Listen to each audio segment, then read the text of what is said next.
It started with a phone call. Not the kind you remember. Not the kind you replay in your mind because it was meaningful. The kind you forget until it's too late. October 12, 1974, 8:30 p.m. A quiet Saturday night on a university campus. Students studying, walking, laughing, living, and somewhere inside that calm, a young woman picked up a phone and called her husband. Her voice was steady, but something about it felt off. She told him she was going to pray. She never came back. Her name was Arlis Perry, 19 years old, newly married, devout, quiet, kind, the kind of person who believed in goodness, in people, in faith. That night, she walked into a church, and into something waiting for her. Arlis K. Perry was born in 1955 in North Dakota, a small-town environment, quiet, predictable, safe, the kind of place where doors weren't always locked, where people knew each other by name, and where faith wasn't optional, it was foundational. Arlis grew up in a deeply religious household. Church wasn't just a place she went, it was who she was. She believed in structure, in purpose, in doing what was right. Friends described her as gentle, not naive but trusting, the kind of person who didn't expect danger, because she had never truly met it. In 1973, she met Bruce Perry. He was older, focused, studying to become a pastor. To Arlis, he represented stability, direction, faith. They married quickly, not out of impulse, but out of certainty. Soon after, they moved to California, to Stanford University, a place filled with brilliance, but also distance, isolation, and for the first time in her life, unfamiliar territory. The transition wasn't easy.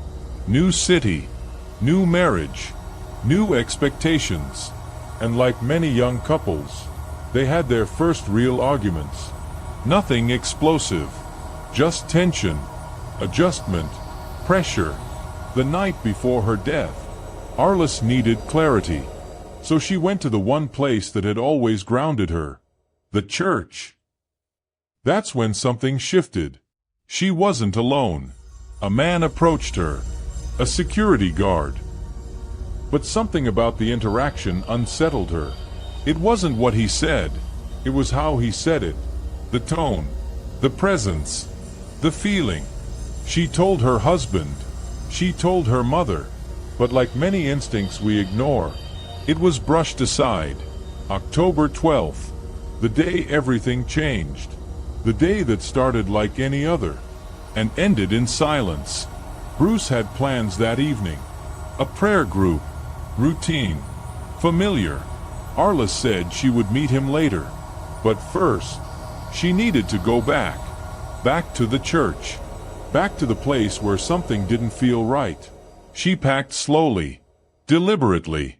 Bible, rosary, ritual objects, comfort objects, things that made her feel safe. At 8:30 p.m., she called Bruce. She told him she was inside, that the main doors were locked, that she had used another entrance. Already, something was off. He asked if she wanted him to come. She said no. She said she'd be fine. The line went dead. That was the last time anyone heard her voice. The timeline after that call is fragmented, but investigators have pieced together a likely sequence. Arlis begins praying, alone, or at least believing she is alone. Time passes. Minutes stretch.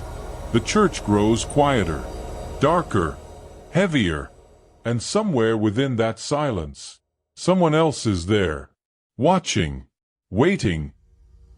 At 9:45 p.m., a security guard enters. Routine patrol, normal procedure, until it isn't. The beam of his flashlight lands on something, a shape, a stillness, a body. The investigation moved quickly, but not carefully. Police needed a suspect, and they found one immediately. The guard. He was there. He found her.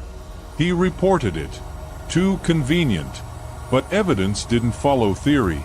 No blood. No weapon. No clear timeline. He passed polygraphs. Twice. Still, suspicion lingered. Because sometimes, investigations don't follow truth. They follow pressure. Then there was another man. Less obvious. More protected. A figure within the church. Someone Arlis would have trusted instantly. Someone who belonged there. His statements didn't stay the same. They evolved. Shifted. Contradicted. But no one pressed him. No deep investigation. No second look. No urgency. This is where psychology enters the case. Because not all investigations fail equally. Some fail quietly. Some fail intentionally. When institutions are involved, reputation becomes a factor.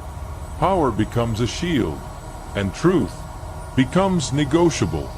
Arlis trusted that place. She believed she was safe. She wasn't. There's one detail that lingers.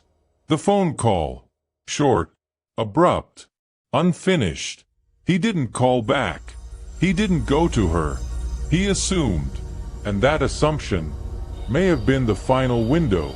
Maybe someone else picked up. If this story stayed with you, hit like, subscribe, and share your thoughts below. Because the more we talk about cases like this, the closer we get to the truth. Thanks for watching.